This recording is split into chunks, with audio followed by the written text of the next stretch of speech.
Hi guys, welcome back to my channel. I am finally going to be doing a homeschool update, which I have actually been wanting to do for quite some time. And it's just, life has gotten very busy. But baby is down, taking a nap right now, keeping a little eye on him right now. So I said, you know what? Let's just do it. So I am doing this video a little bit on the whim. So if I'm all over the place, I'm sorry in advance, but I have to take any moment that I can to film whenever I do want to film. So today is vlogmas day number, I don't know. I have it written down in my content planner, but I don't really know off the top of my head right now. Again, like I said, we're doing this on the whim. But anyways, it's another day of vlogmas, and I wanted to dedicate today's video to giving you guys an update on how our homeschool year is going.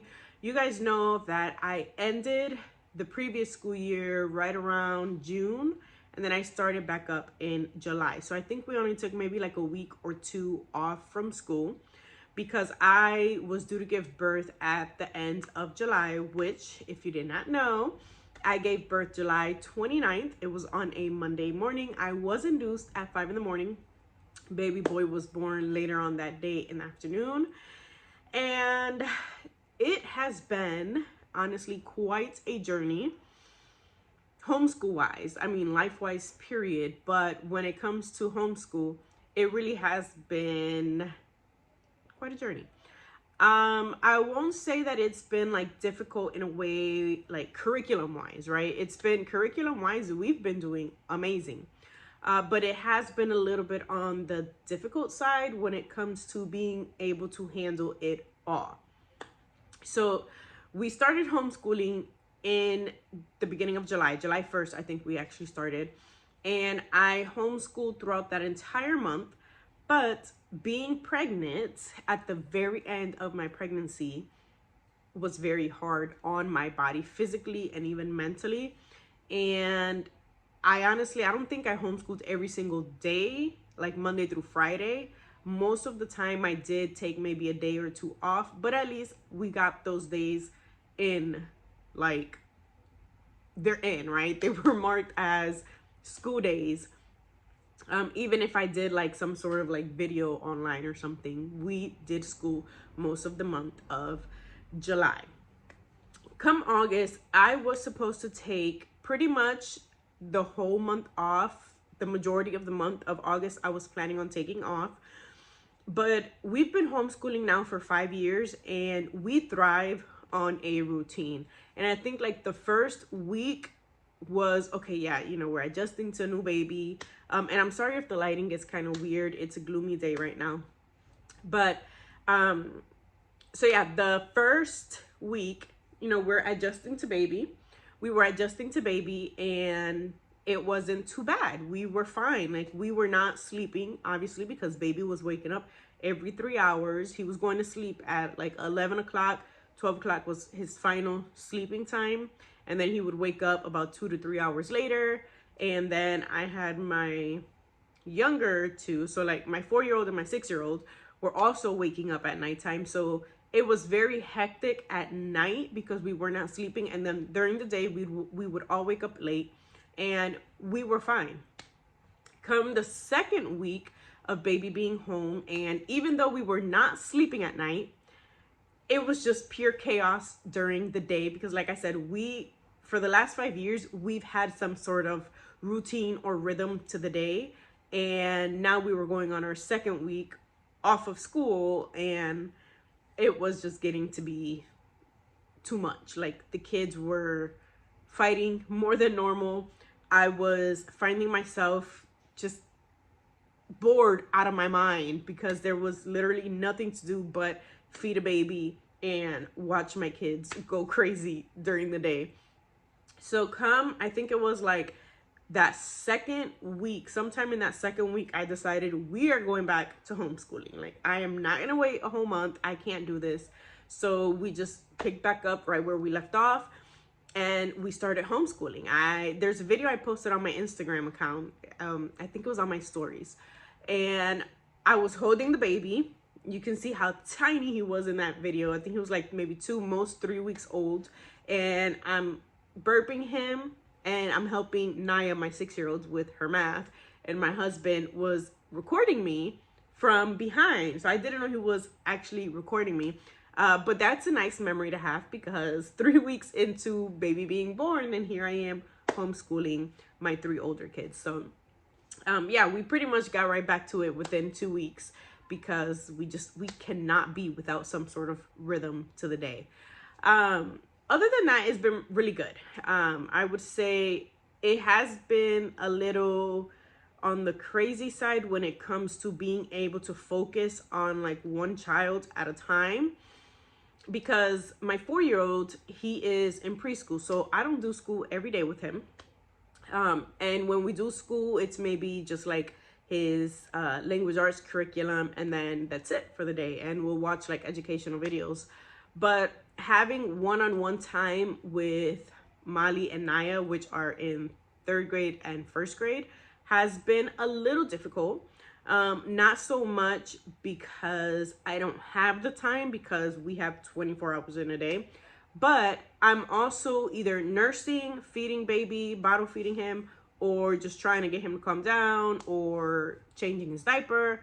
I also have my 4-year-old who, as a normal kid, wants mommy's attention when the other kids are doing something. So one-on-one time has been a little bit difficult, but I will say that in a way it's gotten easier. So I'm like in between. I don't know if that makes sense, but it's gotten a little bit easier in the sense that my 3rd grader, she can read now, and she reads pretty fluently. So she'll read the directions, she'll do what she can, and then whatever she can't do, that's where I come in and I'll help her. And then some days she'll go ahead and help my 1st grader with her work. Like if I'm feeding the baby, changing the baby, tending to baby, whatever it is, she'll just jump in and start reading instructions and helping my 1st grader. So it has been a little bit crazy, but it's been working out, especially with having the help of my 3rd grader, who can read instructions and just help out wherever she can. And she's also working more independently now. So we're still working on all of the same curriculum.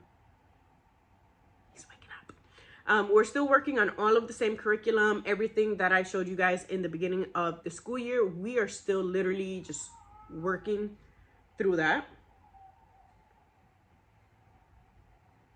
All of the curriculum, I will say, as the years have passed, it's gotten a lot easier picking curriculum, sticking to the curriculum. So we have not gotten rid of anything. We did start curriculum like a little bit later, like grammar. We didn't start maybe like 2 months until after the school year started. Bible curriculum, we've been doing once a week.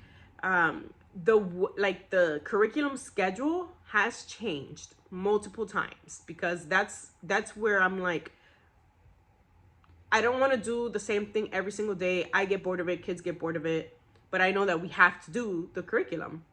So at first I was doing language arts and math Monday through Thursday, and then Friday we would do science, Bible, and social studies. And then I switched it to Mondays, and Monday, Wednesday, Friday I was doing language arts and math, and then Tuesday, Thursday I would do reading comprehension, science, Bible, and social studies. And again, that was kind of like not working out for some reason. It was just, we felt very overwhelmed, like there was just too much to do all of those days. So what I'm doing now, and it's working out, because Mondays are kind of like my catch-up day from the weekend. It's like a weekend reset day when it comes to the house, when it comes to homeschool, when it comes to everything. So Mondays are kind of our lighter days, as well as Fridays, because Fridays is like, it's the weekend, who wants to do school? So we've kind of curated a flow to the week where Mondays and Fridays are our less work type of days, if that makes sense. We do reading comprehension, and then we'll do one of our family subjects, social studies, science, or Bible. And we do that either Mondays or Fridays. So I don't do everything on those days. We don't do all of those curriculums. We do reading comprehension and spelling if we're doing spelling that week. And then we'll get in one of our electives or maybe 2 electives. Spanish is something that they do throughout the week because it's on a tablet. So they do at their, whenever they want to do it. And then Tuesday, Wednesday, Thursday, we're doing language arts, math, spelling, and grammar, and handwriting, whatever else we can get in there. As for like copywork, that's pretty much every day. I've switched the name from copywork to scripture writing because we're not just doing copywork to like anything. We're literally just copying scripture. So instead of copywork, we now call it scripture writing time. Let's see what else. So our schedule has kind of changed. Curriculum is all pretty much the same. Yeah, I mean, honestly, I don't think there's much else that I can talk about when it comes to our homeschool year. It's going very good. Has it been a little bit on the overwhelming side, a tad bit more than usual, but we are getting by. I think as of today, we are on day 70 something. So we've got some days under our belt. I'm thinking that for Christmas, we might take a week or 2 off and then get back to it the second week of January, which is January 6th, I think, that first Monday. And yeah, I mean, that is how our homeschool year is going. I think the only thing that I am pretty much changing come January is my homeschool planner. I realized that I don't need to write every single detail. So like if we're doing language arts one day, I don't need to write the lesson that we're doing because my kids are all on different lessons right now, if I'm honest. Because if there was a day that things got a little too hectic when baby was first born and I didn't get to doing language arts with one kid, but the other one got it done, like that was enough for me as long as they did something in that day. So they're all on different lessons right now. But yeah, it's becoming a little, I don't know, it's too much to be writing every single lesson that they're on every single day. So come January, I will not be planning in my School Nest planner any longer. I will be planning in what is going to be my personal everyday planner for 2025. And I will leave the video link below where you can see what that planner looks like. It's actually on my other channel, Books y Café con Leche, where I talk about books, notebooks, journals, all this stuff. And so yeah, I think that's the only thing that's really changing in this school year so far. If there will be any other changes, I really don't know. I don't anticipate, honestly, any more changes or any changes at all because our curriculum is working for us. We have moved into, so like, I don't know if you guys remember, but in the beginning of the school year, I did mention that my daughters were still finishing their math from that current year. So they were still finishing kindergarten math and second grade math. They are now finished with those and they are on grade level math. So we're just flowing right through. Yeah, I think that's it. I honestly think that's it. But yeah, if you guys have any questions, let me know down in the comments. I think I'm not going to edit this video. I might just let it just run so you guys can see just like, you know, what happens when you're trying to film on the whim. I know my kids were crawling into the room, so I don't know if the camera caught that, but yeah, that is all, you guys. I hope you guys are enjoying Vlogmas so far. I hope you guys are enjoying your homeschool year so far. And yeah, thank you guys for watching. If you enjoyed this video, like I always say, make sure you give it a thumbs up and subscribe to my channel if you find yourself coming back to watch more of these type of videos. And we will see you guys in 2 days for the next video. Bye.